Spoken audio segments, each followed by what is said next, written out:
آله وصحبه أجمعين. سبحانك لا علم لنا إلا ما علمتنا إنك أنت العليم الحكيم. وتب علينا إنك أنت التواب الرحيم. اغفر لنا وارحمنا وأنت خير الراحمين. فانصرنا على القوم الكافرين. رب اشرح لي صدري ويسر لي أمري واحلل عقدة من لساني يفقه قولي وسدد لساني واهد قلبي بجاه النبي وآل النبي وصحبه والحمد لله رب العالمين.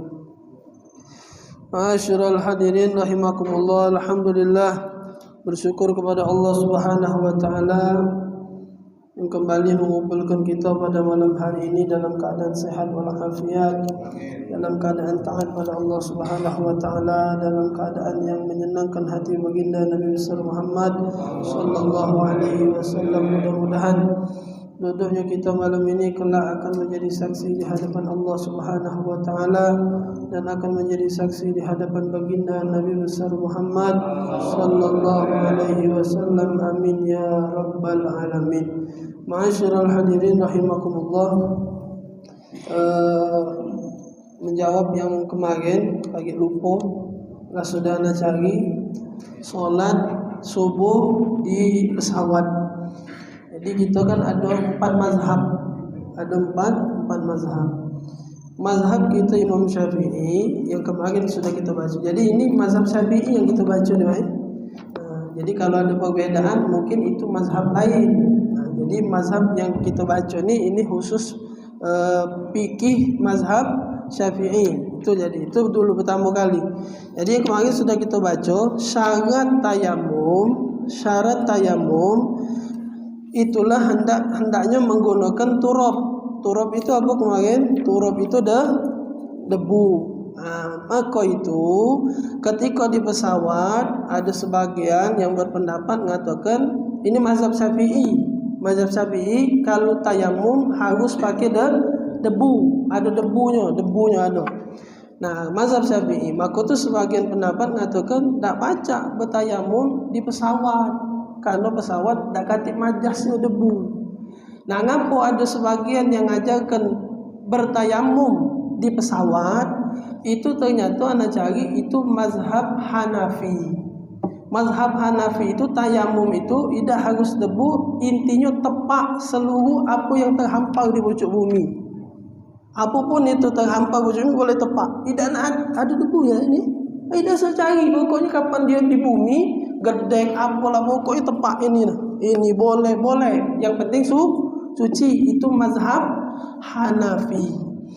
Bahkan ada juga di mazhab Maliki. Itu mazhab Maliki sama dengan mazhab Hanafi ini, tapi beliau berpendapat harus nyambung dengan bumi. Yang ditepak tu harus nyambung dengan bumi. Pesawat nyambung tak? Tidak, pucuk sana dia. Kecuali nampaknya pesawatnya lagi di bawah. Tapi kan gitu butuhnya di pojok, bukan lagi di bawah. Kalau di bawah mak gitu semayang jatuh. Iya, ini kan lagi ngambang di pojok. Nah, jadi siapa yang ngajarkan boleh bertayamum di pesawat itu mazhab Hanafi. Nah, jadi ngapo sebagian ada yang mengatakan tak baca, berarti itu mazhab yang kita baca Syafi'i. Jadi cak mana solusinya kalau mazhab Syafi'i? Nasma yang sobo tadi. Cak mana solusi? Dalam mazhab Syafi'i, kalau keadaannya seperti itu, berarti dia faqudut tahuren. Berarti 2 alat suci dak katik. Banyu dak baca di pesawat tadi, kena marah wong kaki kalau banyak sembeng pakai banyu, kalau kelebu pesawat tu kan. Kena marah wong inti dak baca pakai banyu, dak katik pakai banyu. Kemudian tadi syarat Imam Syafi'i itu harus pakai debu, sedangkan pesawat banyak pendapat mengatakan debu nak ganti bersih pesawat. Okeylah itu pendapat. Jadi 2 alat suci dak ganti. Jadi kalau 2 alat suci dak ganti, mana di dalam fikih mazhab Syafi'i solatnya namanya menghormati waktu. Solat subuh tetap di pucuk pesawat, sudah sampai turun pesawat kaget di qada. Itu mazhab Syafi'i. Sekarang yo terserah kita nak makan nasi goreng siapa. Makan nasi goreng masakan itu serah tak apa-apa sama be. Oh aku nak makan mazhab Hanafi tadi boleh lepas itu. Tidak apa-apa. Sama be. Yang penting dia tidak keluar dari 4 mazhab. Itu jadi kalau mazhab kita itu tadi ada. Jadi jangan heran kaki kalau misal pesawat ada yang semayang subuh pakai tayamum, ada yang tak kalah. Jangan beributan baca pesawat kaki guntur pesawat beributan baca. Oh kan ni mana mayang tayamum dulu. Dia tidak, dia mazhab Syafi'i. Nah itulah pentingnya kita memperluas wawasan. Jadi kita tidak kaku dan tidak mudah nyalakan orang lain. Nah, itu jadi karena banyak ilmu itu luas, pemahaman itu luas. Maka anak bagian. Jadi anak intinya itu Pak. Anak kalau tak baca, anak cari PE. Kalau anak jawab basing-basing, makin hawa nafsu, ujung-ujungnya salah-salah. Kalau salah-salah, nah itu tadi. Nah, jadi itu lebih kurang baik. Mungkin paham kalau semayang, kalau yang apa namanya zuhur asar itu baca di jamak kan, tak jadi soal. Zuhur asar maghrib bisa. Ini subuh ni nah. Yang kerok ni semayang subuh ni. Mak mana mikirnya semayang subuh ni. Nah itu tadi. Kalau kita nak pakai mazhab Syafi'i, jaturi. Tidak katik wuduk, tidak katik tayamum, takbir semayang. Solat pucuk pesawat duduk. Kaget kapan dah sampai turun pesawat, solat subuhnya dikodok. Solat subuhnya dikodok. Itu Imam Syafi'i. Jadi yang kita baca ni ini khusus mazhab Syafi'i. Jadi mazhab Syafi'i. Jadi kalau ada penyampaian dari kitab ini yang mungkin kita agak janggal, mungkin kalau kita dengar mazhab lain itu mazhab lain. Sama dengan semayang, ada yang bismillah, ada yang tidak. Itu mazhab Hanafi di Mekah sana tak ada bismillah, tak besar. Kita Imam Syafi'i besar. Itu nah lebih kurang itulah gambarannya. Jadi ada perbedaan masalah mazhab. Kalau ada yang mengatakan, kenapa nak pakai mazhab-mazhab langsung baik Quran dengan hadis? Kita ni lolo. Tidak punya kapasitas untuk memahami Quran. Tidak punya ilmu yang mumpuni untuk memahami Quran dengan hadis. Allah sudah ciptakan manusia-manusianya. Siapa dia? Imam Syafi'i. Imam Syafi'i itu kalau ngapal tutup sebelahnya. Kalau gitu, temelek biji matu, hafal kulhu tu lah hafal kan. Imam Syafi'i kalau berjalan tutup kuping Pak. Kalau hafal kalau omongan buang kaki. Itu namanya otak yang sudah memang ada. Jadi mereka itu bukan buat agama baru, bukan dia agamanya buat dewek, bukan hukumnya buat dewek, bukan, tapi mereka itu adalah cara kita beragama. Mereka itu adalah panutan kita cara beragama, cara memahami Al-Quran, cara memahami hadis. Jadi dari mereka, karena kita tak punya kapasitas itu. Kalau ada yang ngomong kita langsung baca Quran dengan hadis, berarti pintar orang itu. Sama macam Imam Syafi'i berarti baca langsung ke Quran. Kan pernah anda sampaikan gambaran Quran itu macam mana? Kan sudah nanjuk contoh mungkin yang lebih logis lagi masuk di pemahaman kita. Kan Quran itu tidak seluruhnya bisa dipahami secara terjemahan, secara tekstual terjemah. Kita ada terjemahan Quran baca. Tidak seluruhnya dibaca secara tekstual, tidak baca. Contohnya kan pernah anda sampaikan, kalau anak kita minta beli kelayangan, ya aku nak beli layangan, nak main layangan. Inilah parak maghrib sudah, nak jam 6 masih nak main layangan, baru nak beli pula. Uji kita pun, belilah, mainlah. Belilah sana baik-baik. Itu nyuruh apa marah? Nah, itu kan.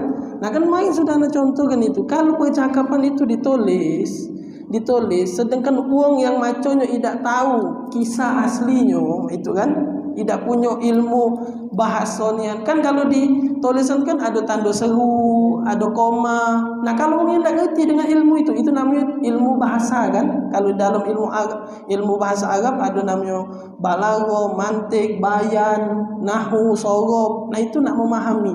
Ya orang pacak kalau maco. Kan memang di tulisan itu ada tanda-tanda, ada koma, ada tanda seru, ada tanda tanya. Itu kan ada paham-pahamnya kan itu kalau kita punya ilmunya. Kalau tanda tanya, oh berarti ini pertanyaan, bukannya apa, berarti tanyaan.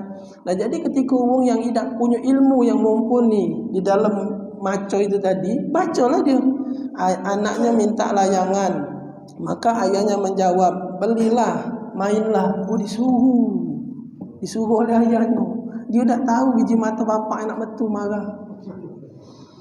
Nah, itu lebih kurang itulah. Kita dah kata kapasitas ilmu untuk memahami Al-Quran, tidak ada ilmu yang mumpuni dan akal yang kuat untuk memahami ilmu hadis, maka ada orang-orang ulama-ulama yang memiliki kapasitas itu. Imam Syafi'i, Imam Hanafi, Hambali, Maliki, banyak lagi di bawah-bawahnya Imam Nawawi, ada Imam Ibnu Hajar, ada Imam Imam Ibnu Hajar, ada Imam Romli, ada banyak imam-imam. Nah, mereka itu yang punya kapasitas. Jadi kita bukannya melok dia tu artinya agamanya, syariatnya, dia bukan memahami cara dia. Nah, kita nak melok yang mana? Ya terserah. Cuman pada umumnya kalau di Indonesia mazhabnya Syafi'i, itu itu. Boleh tak jadi soal. Sama kalau itu. Sama kalau. Jadi kalau di pesawat tadi nak nepak kursi, dia lambat-lambat bae orang depan tu berdejing kan. Siapa nepak buri ni kan? Lambat-lambat bae. Ini ke semangatnya nak nyari debu tadi kan. Berbang-gebung tadi. Dak secari debu. Kalau mazhab Hanafi tidak harus yang debu secara tampak, intinya ditepak seluruh apa yang terhampar di pucuk bumi ini. Seluruh yang terhampar boleh ditepak. Tidak harus ada majas debu-debu itu dah. Nah, kalau Imam Syafi'i nak debu dia, nak ada debu maka tu pernah sering gitu. Macam-macam ada yang macam ini. Ngapa artinya Imam Syafi'i itu banyak dah debu kalau tayamumnya. Pernah kan diajar. Nah, ada yang macam ini. Ya terserah pokoknya artinya ada debu.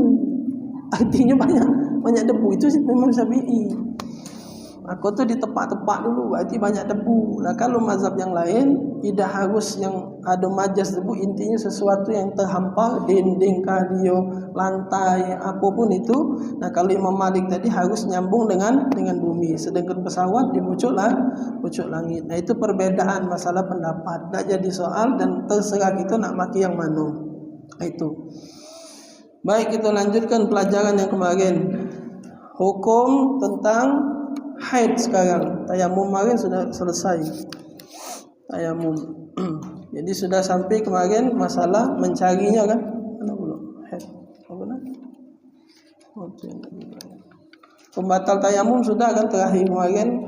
Pembatal tayamum adalah ma'abtalal wudu, seluruh pembatal wudu.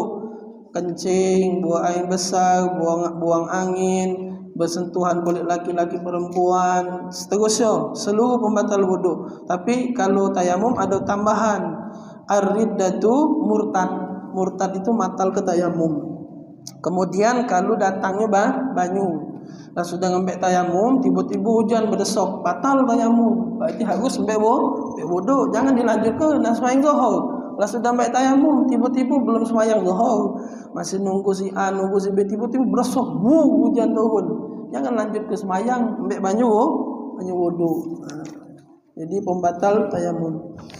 Sekarang haid ini tidak usah kita baca terlalu dalam karena kayak mangap-mangap cuman bukan punya kita olehnya kan. Iya. Bukan punya kita ngaji, punya wong. Jadi cuman kita baca hal kadanya kan. Iya kalau ruwet pak, warna darahnya, yo mangap-mangap warna apa lah. Ada warnanya, dia tu ada warna-warna, bukan darahnya keluar merah kalau lagi ada masa hitam lah segala macam lah. Nah itu darah apa? Nah jadi secara singkat untuk haid ini, haid di dalam masalah haid itu khusus untuk perempuan. Haid itu adalah darah yang keluar dari seorang perempuan. Damun jibillati yakhruju min aqsa rahimil mar'a ala sabil sihah. Haid itu adalah darah yang keluar dari rahimnya seorang perempuan ala sabili sehat. Itu menunjukkan dia sehat. Jadi wong yang haid itu sehat. Darahnya itu darah sehat, bukan penyakit. Kage ada penyakit. Berapa lama haid itu pada umumnya? Haid itu dikatakan aqalluhu yaumun wa lailatun. Ada wong perempuan yang paling cepat dia haid itu cuman 24 jam, sehari semalam. Ada yang sehari semalam. Paling lama aksaruhu yaum 15 yauman wa lailah. Yang paling lama itu 15 hari. 15 hari itu paling mentok. Nah, dalam arti kata kalau lebih dari situ normalnya berarti dia darah penyakit atau disebut dengan istihadah, penyakit. darah penyakit. Kemudian pada umumnya ghalibuhu sittah aw sab'un ayyam bilayaliha. Pada umumnya perempuan itu haid tidak lebih tak kurang 6 hari atau 7 hari. Seminggu dah lama. Bangsa lama mangap itu. Iya, jadilah 7 hari. Jarang 15 hari itu jarang. Paling lama itu. Nah, ada yang cepat 24 hari. Nah, itu jadi cuman 7 sama 6 atau 7 hari lebih kurang. Nah, untuk perempuan yang mengalami haid, mereka diharamkan seluruhnya. Dia baca Quran tak boleh. Ini mazhab Syafi'i balik lagi. Kalau anak ngomong dia berbayang pernah dengar yang lain, itu mazhab lain pastinya kan. Nah, mazhab Syafi'i sesuatu perempuan yang sedang haid dilarang untuk solat. Tak boleh semayang tak boleh, apapun, semayang wajib, semayang sunat tak boleh. Tidak boleh solat wajib. Kemudian puasa tak boleh. Kaki ada lebih banyak lagi penjelasan tentang apa yang diharamkan bagi perempuan yang haid. Kalau dia zikir tak apa, berzikir la ilaha illallah, la ilaha illallah. Salawat tak apa, betina yang lagi haid tak apa, berzikir apapun itu, subhanallah atau Allahu Akbar atau la ilaha illallah, alhamdulillah, terserah apapun itu. Bahkan itu dalam hadis ada satu riwayat Nabi pernah didatangi oleh rombongan kaum muhajirin. Rombongan muhajirin ini berarti wong yang pindah dari Mekah ke Madinah. Disebut dengan muhajirin, hijrah. Kalau yang di Madinah yang nyambut Nabi, yang memberikan fasilitas Nabi, fasilitas para sahabat, tempat tinggal dan lain sebagainya, namanya kaum Ansor. Ansor itu artinya penolong. Jadi yang nerima Nabi dan para sahabat yang dari Mekah namanya Ansor, yang datang dari Mekah ke Madinah namanya Muhajirin. Iya, Ansor. Bukan Ustaz Ansori bukan. Iya. Juga nolong juga baik berarti. Nah, jadi Nabi pernah sekali lagi didatangi oleh kaum Muhajirin. Rombongan Muhajirin ini berarti sahabat Nabi yang dari Mekah. Rombongannya dari Mekah, kalau bukan orang Madinah asli, bukan orang Mekah. Datang ke baginda Rasul sallallahu alaihi wasallam. Apa kata mereka? Zahaba ahlud dusur bil ujur ya Rasulullah. Anak lemaknya orang berduit ni ya Rasulullah. Nah, berarti mereka ni kalau dipahami dari situ berarti mereka ni orang susah. Ya wajar Pak. Muhajirin tu pindah dari Mekah ke Madinah. Kalau pindah, yang di Mekahnya punya tanah, punya kebun kumuh, punya toko, punya lapak, punya rumah. Kan kalau pindah ke Madinah, mana baca digawak barang tu. Berarti jadi buntu. Maka tu ketika hijrah, Pak, itu sampai Nabi mengeluarkan kalimat innamal a'malu binniyat. Kan itu populer sudah hadis itu, sering kita dengarnya. Segala gawe itu tergantung kapan Nabi ngomong itu. Itu ketika hijrah, Pak. Ketika Nabi diperintahkan oleh Allah Ta'ala hijrah, dan seluruh sahabat juga, itu sahabat seluruhnya, tidak seluruhnya berhati lapang. Artinya berhati lapang tidak mudah. Ketika Nabi ngajak hijrah, ayo pergi, tidak. Ada yang bimbang, Pak. Cak tadi toko banyak, ya manusiawi, Pak. Toko ditinggal, kebun berapa puluh hektar ditinggal. Nah, ini bimbang. Kalau kami ke Madinah, ini walaupun perintah Allah, namanya beliau-beliau itu manusia biasa kan, adalah sedikit. Maka tu Nabi sampai ngomong innamal a'malu binniyat. Kenapa itu keluar? Ketika sahabat yang bimbang-bimbang ini mendapatkan jaminan, bayangan, oh, tak usah takut, kita berangkat kaget pindah. Di Madinah tu ada keluarga. Baca lah kaget berasan dengan dia, tanah dia baca kita garap. Ada bayangan itu. Awal tadi itu bimbang. Itulah lebih kurang. Awal-awalnya gogo, bimbang, mondor maju. Nah, ketika sudah ada bayangan duniawi, maka Nabi ngomong, Nabi tahu mak isi hati. Nabi tahu isi hati sahabat. Nah, itu salah satu mukjizat Rasul sallallahu alaihi wasallam, dan itu kadang-kadang didapat juga oleh umat Nabi Muhammad yang mereka soleh, yang mereka ulama, yang hatinya bersih. Pacak tahu pak hati wong lain. Bukannya ilmu, bukan, tapi itu pemberian dari Allah. Ada hadisnya itu. Kuntu sam'ahul ladzi yasma'u bi. Ketika seorang hamba, kata Nabi, kata Allah Ta'ala dalam hadis qudsi, ketika seorang hamba yang taat dengan aku, segala kewajiban dilakukan, kemudian kurang-kurang sunnah digawe ke, kuntu sam'ahul ladzi yasma'u bih, ketika aku sudah cinta dengan hamba itu, kuntu sam'ahul ladzi yasma'u bih, kuping dia dengar dengan pendengaran aku. Manalah kuping dia mendengar dengan pendengaran aku. Kalau Allah dengar ada batas tak? Ada batas.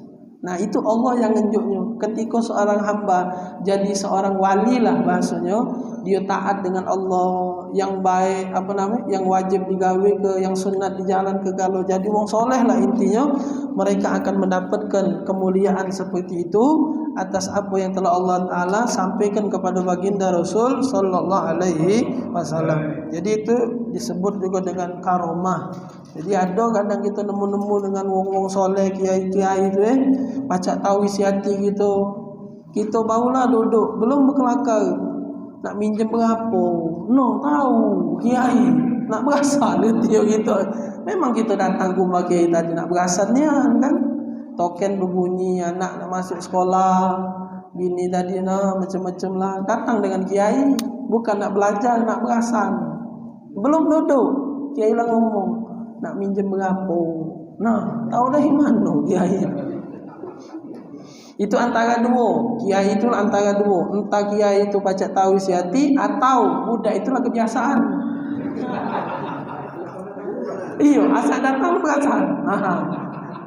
Antara dua itu, antara kiai yang kasar lah tahu isi hati, mendak yang kedua, budaknya lah biasa, asal buntu datang, asal lah berduit tak pernah datang.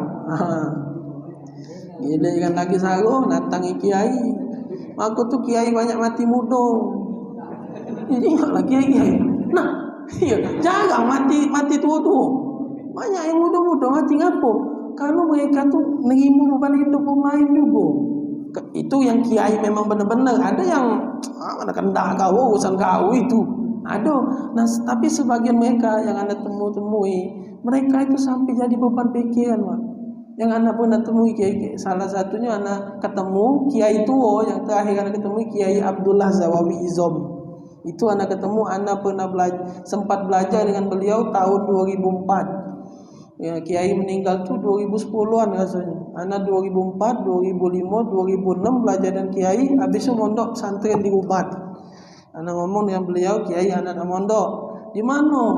Di Habib Umar, di Lebak Muni, di Borang. Umar itu anak-anak aja. Di kiai. Umar itu anak-anak, mondoklah sana. Mondok anak. Mondok di sana. Jadi anak lebih kurang 3 tahun. Tapi 3 tahun itu setahunnya melok majelis keliling, kiai ngajar di 17, ngajar di mana lagi itu. Nah, tapi yang 2 tahunnya anak ke rumahnya Masjid Sultan Agung, subuh minggu, bukan subuh, pagi. Nah, itu tua-tua kalau isinya. Yang lah bungkuk-bungkuk kalau mau belajar. Anak budak kecil di situ. Anak SMP waktu itu. Nah, itu yang anda tahu. Jadi mereka itu sebagian kan banyak kan ngadu dengan kiai, kadang kiai anak ini banyak masalah apa? Bini anak ini, anak ini kacik duit. Itu masalah itu tak lepas. Ketika si murid lagi, uang itu lagi. Itu bukannya pelagi pula masalah itu, tapi lekat di sini lah. Tiap malam berdoa minta tahajud, ya Allah lepas ke lautangnya. Ada duit dia yang mayangnya, dia ngantuk. Nah, itu kiai-kiai yang memang benar-benar ini nih ya. Nah, aku tuh banyak beban pikiran. Ustaz tuh jangan itu nih muat beban baik, tunjuk duit tidak. Itu satu pegas dogi tuh kan. Meninggal muda 40. Beliau tuh subhanallah. Karena beliau tu misalnya anak tahu, jadi kan lebih kurang banyak. Beliau tu kalau di keluarga jatuhnya kepala keluarga seluruhnya, bukan kepala keluarga dia baik. Anak termasuk yang dibiayainya sekolah, Pak. Anak ponaan-ponaan, misan-misan yang susah-susah dak terbeli di susu. Ana saksi, ana tukang ngantar duitnya. Ana tukang ngantar duitnya. Misal ana ada, dulu betino, anak masih kecil, laki dah acak ngenjuk susu yang anak itu sakit, cerita sebenarnya. Apa namanya? Susu tu susu mahal atau susu apa? Pokoknya budak tu harus minum susu mahal. Tak kasih duit. Ngomong dengan kami manggil Kak Ci. Jadi ngomong dengan Kak Ci ini sudah, ini duit. Apa dia ngomong? Yang Anda selalu dengar dari mulut dia, kalau pihak kami betina, pihak kami dia selalu ngomong, jangan tahu laki kau Kak Ci injak duit. Itu dia ngomong. Ngapa? Kalau diinjak duit, laki kau males. Jangan tahu laki kau, ini duit, belilah susu. Ilham hantar ke rumah. Anak tukang ganting. Ya namanya masih budak, masih bujang. Anak dia tukang utang ganting. Bermotor. Anak injak duit susu. Jadi dia itu bahkan pernah 3 hari meninggal, 3 hari. 3 hari dia meninggal. Itu anak masih ada di 12 dulu, belum balik. Jadi dari hari pertama sampai hari 3 tak balik. Itu ada orang datang, entah tak tahu dari mana, datang ke rumah minta duit. Ngomong dengan rumah minta duit. Ustaz Taufik ni biasa mayar aku tiap bulan rumah kontrakan macam ni. Bulan ini jatuh sudah, aku nak bayar kontrakan. Kaget dulu je gitu. Kami ni lagi kematian.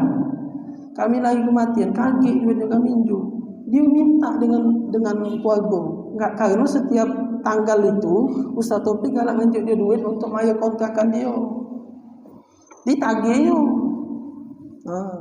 Minta duit. Jadi itu bini tak tahu, keluarga tak tahu. Ternyata nanya salah satunya dibuka oleh Allah. Oh, retinya dia ni ada juga ngidup di wong lain, bukan keluarganya. Mak itu jadi. Jadi beban berikan, beban kalau balak badan sampai tersakit. Reti banyak bebannya, bukan beban diri dia baik, keluarga dia, tapi wong lain juga dipegangnya kalau bebannya. Itu memang itulah Nabi SAW, pewaris Nabi. Nabi itu memang segalanya dibebankan ke Nabi. Kalau sahabat ini. Nabi kalau yang ngembannya itu. Maka tuh sampai sekarang khotib naik mimbar itu selalu mengucapkan usikum wa nafsi bitaqwallah. Benar dengar kan? Bukan pernah lah tiap Jumat kita dengar itu khotib. Ngapa? Kalau dulu setiap Nabi naik mimbar, Nabi selalu nganjuk tahu wasiat usikum wa nafsi bitaqwallah. Tingkatkan ketakwaan, naikkan keimananmu, tingkatkan. Ngapo? Karena di dalam ayat apa dia? Wa may yattaqillaha yaj'al lahu makhraja. Kalau kamu bertakwa, kalau kamu taat, kamu masalah hidup kamu yaj'al lahu makhraja. Allah buka jalan keluar. Artinya secara tak langsung Nabi itu tiap hari Jumat, tiap minggu Nabi mesen ke tingkatkan ketakwaan biar masalah hidup kamu tu dinjok Allah jalan keluar. Itu lebih kurang kalau nak disampaikan niat. Maka Nabi setiap khutbah sampai sekarang dimanapun itu sudah jadi rukun. Jadi rukun itu artinya kalau ditinggalkan malah tidak sah khutbah gitu. Itulah lebih kurang. Karena Nabi tahu keadaan sahabat. Mungkin pernah dengar kisah Abu Hurairah lapar, sahabat Nabi yang tak katik rumah, tak katik tempat tinggal, katik keluarga, namanya Abu Hurairah. Tinggal di mana? Di Masjid Nabawi. Itu lebih kurang ada rombongannya 100 ekor dan disebut dengan nama Ahlus Suffah. Mungkin kalau yang pernah pergi haji, pergi umrah, mungkin pernah terjengok di tak tahu sudut mana di Masjid Nabawi itu ada satu lapak, itu tempat mereka dulu Nabi hidup, mereka tinggalnya di situ, tidur di situ, istirahat di situ. Mungkin anda pernah tengok di Google ada, cuma tak tahu posisinya di mana karena tak pernah ke sana kan. Ada di Google, tempat Ahlus Suffah itu dipasang pagar mengkali setinggi paha ni. Itu tempat mereka dulu. Jadi sahabat Nabi Abu Hurairah ini pernah datang ke Abu Bakar Siddiq, Sayyidina Abu Bakar, karena lapar ni tadi, datang ni tadi, tak ada langsung nak minta makan, tidak, cuman berasan bela nah, cuman niatnya tadi tu minta makan, sebenarnya minta makan, tapi pas datang itu nak nanya tentang masalah agama, masalah tafsir, masalah ilmu lah. Yo, maksud ni tadi betulah nasi spiring itu kan. Ini dah tumpak dia ni datang dengan Sayyidina Abu Bakar lah nanyo tu ecak-ecak bae nanyo tu. Maksud dia tu aku ni tamu betul kalau nasi spiring jadilah itu kan. Nah ini dah semangatnya Sayyidina Abu Bakar jawabnya. Ini hukum ini. Teko manyu lagi tak betul. Sudah jadilah. Assalamualaikum. Lari. Pindah ke Sayyidina Umar. Sama baik. Bertanya juga, ecak-ecak dia bertanya tu, cuma ngarep ke tadi kan lapar kot dia. Sama baik itu juga. Sampai pada akhirnya dia mentok, tak katik lagi tempat, cuma sikok Nabi Muhammad SAW. Sebenarnya malu, malu. Kalau Nabi yang injuk dia hidup, Nabi makan, dia makan mereka ini. Nabi tidur, dia pokoknya sama Nabi itulah. Cuma malu, akhirnya sudah. Memang cuma Rasulullah yang tahu dengan isi hati aku. Tumpak dia datang, belum sampai, Nabi lah nyingok. Ini lapar udah ini je Nabi. Apa udah ini? Masuk Nabi nanya dengan Sayyidah Aisyah, ada makan tak? Tadi sudah makan. Jabo tu nah, lapar kawan tu. Siapa? Abu Hurairah. Abu Hurairah. Dinjuk Nabi dinjuk Nabi makan. Bahkan dia pernah dinjuk Nabi kirbah itu kantong dari kulit, tak tahu kulit apa, kulit domba, kulit apa, isinya kumo. Ya Nabi pernah ngenjuk dia, kalau lapar makanlah dari kirbah, dari kantong ini. Cuman syaratnya jangan dijenguk isi aja Nabi. Ia punya kantong itu, dimakan.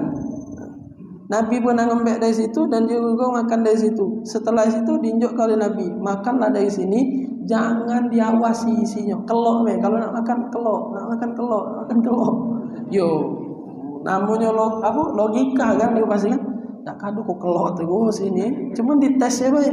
Aduh nian kumu. Aduh terus kumu. Sampai kapan itu? Sampai Nabi meninggal kumu tu masih ada. Jauh kantong kecil, bukan kantong besar, bukan kantong kecil. Kirbah tu kecil. Tas lah namanya lah. Tas kulit merah, ibaratnya kulit tapi dari kulit dia tidak kulit. Sampai Nabi meninggal itu kantong masih ada dan dia makan dari situ. Kemudian zaman Sayyidina Abu Bakar itu kantong masih ada.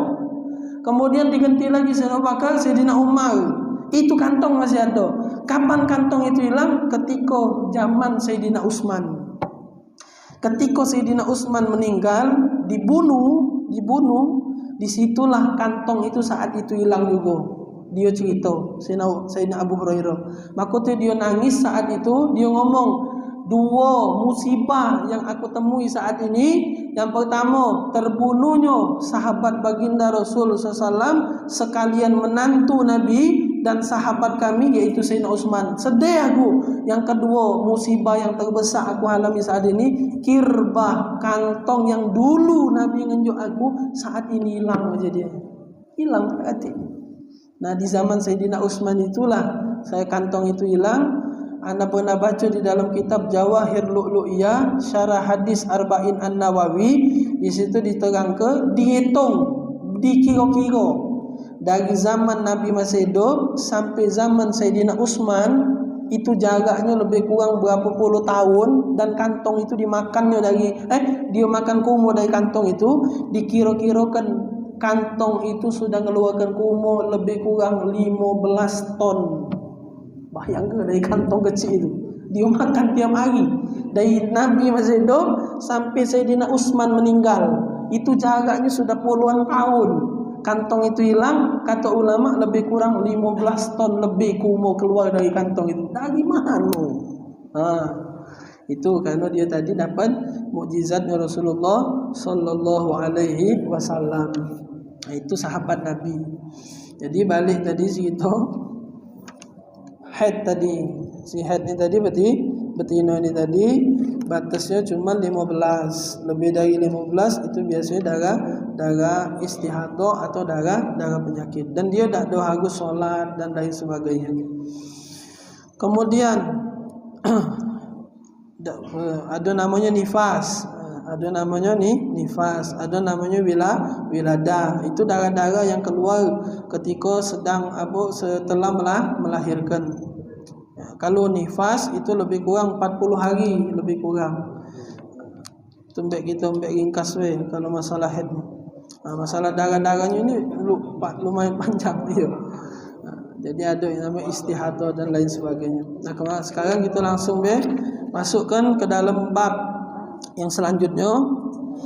Allazi yahrumu bil hadas. Apa-apa yang tidak diperbolehkan ketika sedang berhadas. Nah, ini termasuk lagi masalah haid tadi masuk sini juga. Perbuatan apa yang tidak boleh dilakukan, yang haram dilakukan ketika sedang berhadas. Al-hadasu huwa amrun i'tibarun biqaumin bil badan yakumu bil badan yamna'u sihhata shalah haitsu la murakhas. Jadi dia mencegah sahnya solat. Jadi kita tak boleh melakukan ibadah-ibadah kalau kita sedang dalam keadaan ini. Apa dia? Hadas kecil, hadas besar. Hadas kecil, hadas besar. Kalau hadas kecil itu diwajibkan untuk wudu, kalau hadas besar diwajibkan untuk mandi. Alladzi yahrumu bil hadas wal janabah wal haid. Jadi di sini disampaikan oleh beliau yang tidak boleh dilakukan ketika wong itu lagi berhadas, lagi junub, hadas besar, atau dia lagi haid. Yang pertama tak boleh solat, Kalau lagi junub, kita junub misalnya, junub tadi itu mimpi basah atau kita campur dengan bini, boleh tak sembahyang subuh?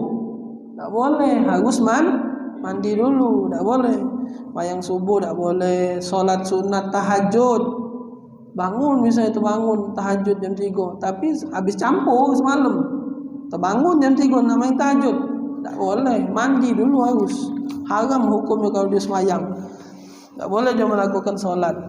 Wong yang haid sama juga, tak boleh dia melakukan solat apapun, tidak diperbolehkan.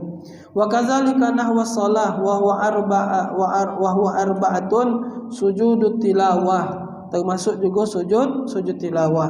Walaupun sujud tilawah itu atau kita nyebutnya sujud sejadah, dipakai tak Jumat di sini sujud sejadah? Oh tidak. Kadang ada yang hafal baca surat sejadah subuh Jumat sunnah. Kalau hafal bagus dibaca imamnya itu kan. Nah, itu namanya sujud tilawah atau sujud sejadah. Itu tidak harus di dalam sholat. Ketika kita lagi ngaji, lagi baca Quran, ketemulah dengan sujud sejadah. Ada kalau di Quran gambar sejadah itu, gambar sejadah kecil itu, tandanya tu.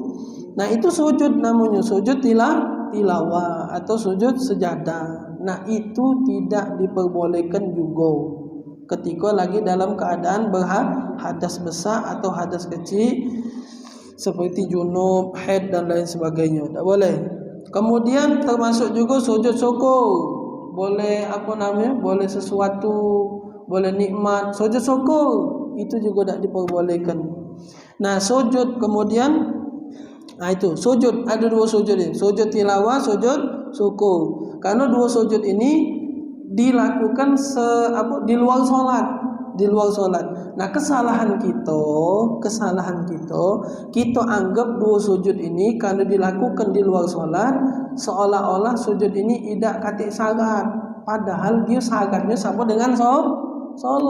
Harus ngadep kiblat, harus dalam keadaan suci, tak boleh berhadas besar, tak boleh berhadas kecil, nutup aurat. Ini main bola celana pendek, tumpak ngegol ke sujud syukur. Lo macam apa dia yang galak di TV ni? Apa dia? Uang kaget pokoknya yang duit terkejut itu dia hadiah apa dia duit tengah jalan, langsung sujud. Allahu Akbar, depan tong sampah. Sujud dia tadi. Ada wudu apa ida, ngadep kiblat apa ida, suci apa ida, nutup aurat apa ida, kadang nak berjilbab. Tidak berjilbab, Allah sujud. Alhamdulillah ya Allah. Sujudnya itu sama dengan semayang. Syaratnya sama dengan sholat. Harus dalam keadaan suci, ngadep kiblat. Jadi sujud syukur juga walaupun bukan di dalam sholat, dia tetap dalam posisi seperti wong melakukan sholat, syarat-syaratnya ngadep kiblat dan lain sebagainya. Itu sujud syukur juga. Kemudian khutbatul Jum'ah. Jadi khutbah Jumat itu juga, mari kan sudah anda sampaikan. Tak ini bersih ini. Jadi sama cak semayang syaratnya tak boleh ada najis, dia harus suci, pakaiannya suci. Maka tu kan lagi khutbah tekentut turun. Lagi khutbah tekentut, jangan dipaksa terus, tidak sah. Tidak boleh. Batal wuduk tu harus turun dari mimbar. Ya mau tak mau, maka tu jangan ngenceng-ngenceng gini kalau khutbah, depitan dulu. Kan semangatnya kan, alhamdulillah ya Allah takbir, berdepitan kena, kacau kan. Ujung-ujung bingung nak turun. Yo kalau sudah turun kacau lagi. Kalau jarang kita nemu nih kan, jarang nemu khotib gagal tuh khotib gagal tuh dalam arti kata batal wudu. Jarang kan nemu kan? Batal wudu atau dia pingsan atau apa, jarang nemunya. Nah, takut itu tadi lagi gara-gara tekentut tadi tak sengaja, apa namanya, dia tadi tu malu nak turun, nak stop dari khutbah, ujung-ujung diterus ke nyobai khutbah, tidak sah hukumnya. Tidak nak jadi imam dulu, jadi imam dulu. Habisnya itu tunggu je dulu pengurus belum nyamplop lagi, padahal awak batal. Dah ya turun lah, tak apa turun. Maka tu bapak, maka tu kalau baca ada yang paham. Jadi jangan ngandalkan yang khotib baik, harus ada yang paham juga di masjid. Harus ada yang paham. Ngapo? Yo, alhamdulillah kita tak pernah nemuinya khotib terkentut, khotib pingsan. Nah, ya mana tahu dia lagi dalam badan, tahu-tahu terpingsan. Nah, kalau kita tak ngerti, kalau kekok mayang. Iya. Iya. Lanjut diganti atau tak nunggu dia tadi ulang lagi dari awal kan. Rukunnya baik, tak usah isi khutbah sepanjang tu nak diulang juga lo, tak usah rukunnya baik. Nah, itu perlu tadi ilmu. Rukunnya baik, alhamdulillah, Allahumma shalli ala sayyidina Muhammad wa ala sayyidina Muhammad, usikum wa nafsi bi taqwallah. Ayat wal asri innal insana lafi barakallahu li wa lakum bi. Misalkan kentut tadi kan, nak diulang lagi panjang. Kalau ngamuk nunggu kau baik kentut. Sudah habisnya khutbah itu selesai. Kalau tak ganti niat kan nak nunggu dia tu lah, sudah tunggu. Boleh tak itu? Boleh, selagi masih waktu zuhur. Kalau sudah keluar waktu zuhur tak boleh lagi, tak usah ditunggu dia. Maju harus ada yang baca. Nah, kalaupun ternyata tak ganti yang baca juga, berarti kita semain zuhur galau. Yang zuhur galau. Kalau solat Jumat itu tidak baca dilaksanakan, diselenggarakan di luar waktu zuhur, sebelum masuk atau setelah lewat waktu zuhur. Maka tu ada sebagian masjid yang azannya dua, ya dah? Azan zuhur sama azan yang kedua itu yang naik khotib mimbar kan. Ada sebagian masjid tidak, sikok tu lah azannya, khotib langsung naik, tidak jadi masalah. Nak semai azannya sikok jatuhi, nak azannya dua tak apa-apa. Cuman kalau yang azannya sikok itu masjid harus punya jam akurat. Jangan main-main jamnya, harus akurat. Kenapa? Karena saat itu kan masuk waktu, ya kan? Tit bunyi dia ni tadi, naiklah si khotib. Ternyata itu kecepatan jamnya. Si khotib naik, alhamdulillah, khutbah masuk belum waktu? Belum masuk, itu tidak sah hukumnya. Maka tu sebagian masjid Lawang Kidul, Masjid Agung, itu dua makin khutbah, ngapo? Ngembe aman. Khutbah dua salah. Azannya dua, ngembe aman. Bahkan ada sembahyang sunnahnya juga. Tak usah dia masalah. Ngembe aman ngapo? Kalau sudah azan sekali, solat sunat pula ceto, itu pasti sudah masuk waktu. Walaupun waktu kita tadi misalnya kecepatan 5 menit, azan tadi kecepatan 2 menit, ternyata kalau sudah dilakukan rangkaian ini tadi, ceto masuk waktu. Apalagi Masjid Agung, naik khutbahnya lagi jauh jalan. Digiging maki apa? Pengawal masuk dua. Itu menunjukkan haibah atau wibawa. Maka tu yang khutbah tak boleh ucap-ucap. Walaupun ceramahnya sehari-hari galak penesan, naik pucuk sini mana boleh cengengesan. Mana boleh. Maka tu Nabi kalau khutbah pucuk mimbar maki tungkat, katik tungkat Nabi bawa pedang, ada pedang. Cuman jangan dipakai gitu. Ngok pedang pula lagi. Nabi pedang Nabi nah. Itu ngapo Nabi pegang? Dia tidak terlalu banyak gerak. Tidak terlalu banyak gerak. Jadi berwibawa pedang ngawau tungkat. Tongkat kecil, tongkat besar sudah. Aduh tu tongkat apa namanya? Hodengnya jadi tongkat. Aduh anak pernah khutbah. Tiang hodeng. Itu jadi kan? Aku cak masjid ni palai kan boleh cak masjid juga kan. Jika pegang itu yang hodeng punya kan. Jika ado-ado baik. Tak apa-apa, penting dia tongkat. Iya, jangan kesapu pegang aja. Jadi kau ni lokal. Itu jadi. Jadi hukumnya haram kalau dia tidak dalam keadaan kalau dia dalam keadaan berhadas kecil atau berhadas besar, haram melanjutkan khutbah. Kalau kita dalam keadaan duduk, dia belum sempat mandi, tapi dia melayani kita makan, bikin makan. Pokoknya itu yang dimasak itu makruh. Makruh hukum, makruh tak apa-apa. Ya kalau nak ngilang ke makruhnya ada pendapat mengatakan wuduk dulu. Bukannya tak boleh, bukan. Jangan masak mandi dulu. Kelaparan gitu. Masak tak apa.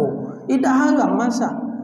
Cuman tadi derajatnya makruh. Ambil wuduk yang hilangkan makruh tadi itu kan. Wallahu a'lam bishawab. Insyaallah disambung di pertemuan akan datang.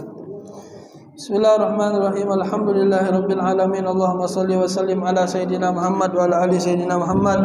Allahumma aghnina bil ilmi wa zayyina bil hilmi wa akrimna bit taqwa wa jammilna bil afiyah ya arhamar rahimin. Rabbana atina fid dunya hasanah wa fil akhirati hasanah wa qina adzabannar. Sallallahu ala sayidina Muhammad nabiyil ummi wa ala alihi wa sahbihi wasallam. Walhamdulillahirabbil alamin. Assalamualaikum warahmatullahi wabarakatuh.